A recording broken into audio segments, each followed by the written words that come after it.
시청자 여러분 안녕하십니까? VOA 뉴스입니다.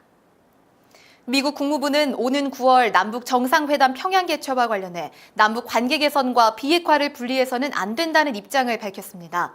국무부는 남북 관계 개선은 북한 비핵화와 별개가 아니라는 문재인 한국 대통령의 말을 그대로 인용했습니다. 박승혁 기자의 보도입니다. 미 국무부는 3차 남북 정상회담이 북한 비핵화 진전에 도움이 될 것으로 보느냐는 VOA의 질문에 남북 관계 개선은 비핵화 문제와 별개로 진전될 수 없다고 밝혔습니다. 최근 문재인 한국 대통령이 언급한 말을 직접 인용한 답변입니다.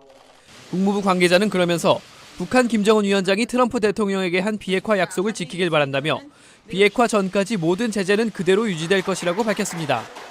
또 미국과 한국의 목표는 북한의 최종적이고 완전한 비핵화라며 이는 김정은 위원장이 직접 약속한 것이라고 거듭 강조했습니다.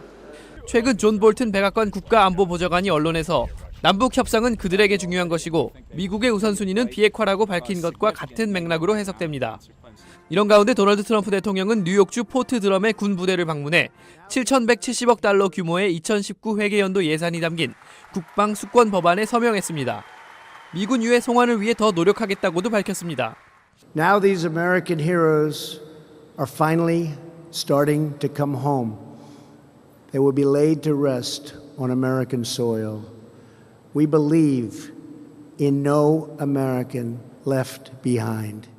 트럼프 대통령은 또 우리의 군사력과 무기는 너무나 강력하다면서도 절대로 쓸 일이 없기를 바란다며 잠재적 적들에게 경고했습니다. VOA 뉴스 박승혁입니다. 한국의 김영문 관세청장은 북한산 석탄 관련 수사를 오랜 기간 방치했다는 일각의 주장에 대해 부인했습니다. 수사 관련 내용들은 청와대 등에 수시로 보고된 것으로 안다고 말했습니다. 서울에서 함지아 기자입니다. 김영문 관세청장은 북한산 석탄 밀반입 정보는 당초 외교부와 국정원을 통해 받았다고 밝혔습니다.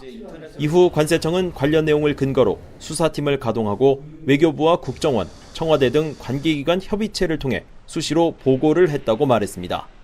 그 협의체 보고하는 거죠. 그 협의체는 당연히 이제 외교부하고 국정원 이쪽도 포함되어 있는. 청와대 아마 그쪽 연결되어 있을 겁니다. 김 청장은 이어 관계기관을 통해 수사를 지시받거나 따로 논의한 적은 없었다고 강조했습니다.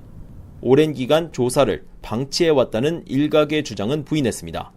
처음 하는 북한산 석탄 수사를 넉 달간 했는데 검찰의 재수사 요청으로 4개월이 추가가 됐다는 겁니다. 다만 유능한 수사 인력을 더 투입하는 등의 노력을 했다면 시간 단축이 가능했을 것이라고 말했습니다. 수사팀들한테 진짜 미안한 소리지만 좀 더 유능한 사람들한테 사건을 맡겼으면 하는 생각들은 있겠죠. 이런 가운데 조현 외교부 제2차관은 북한산 석탄 정보를 제공한 나라는 미국이었다고 다시 확인했습니다. 그렇습니다. 바로 했고 그 진행되는 상황을 미국과 긴밀하게 공조를 했습니다.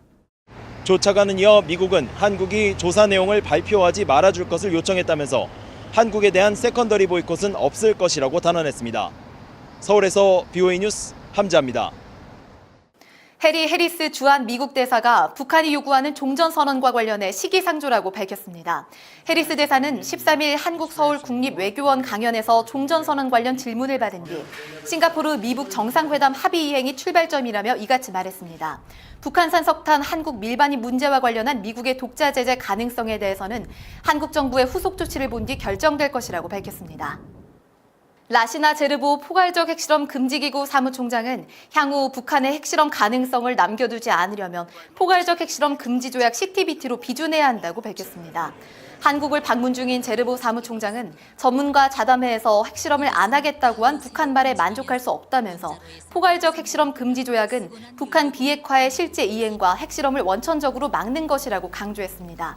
포괄적 핵실험 금지기구는 유엔 산하기구로 국제원자력기구 IAEA와 함께 핵활동을 통제하는 양대 기구 중 하나입니다. 최근 북한이 일본인 남성 한 명을 억류 중이며 이 남성은 북한 방문 후 억류됐다가 풀려난 뒤 사망한 오토 원비어 씨가 이용한 여행사를 통해 입국한 것으로 보인다고 일본 니온TV가 보도했습니다. 북한은 이 일본인이 이달 초 관광 목적으로 북한을 방문한 뒤 북한의 군사시설을 촬영한 혐의로 체포해 억류 중인 것으로 알려졌습니다. 일본 정부 관계자는 억류당한 일본인의 안전을 최우선적으로 고려해 북한 당국과 교섭 중이라고 밝혔습니다. VOA 뉴스 마칩니다. 시청해주신 여러분 고맙습니다.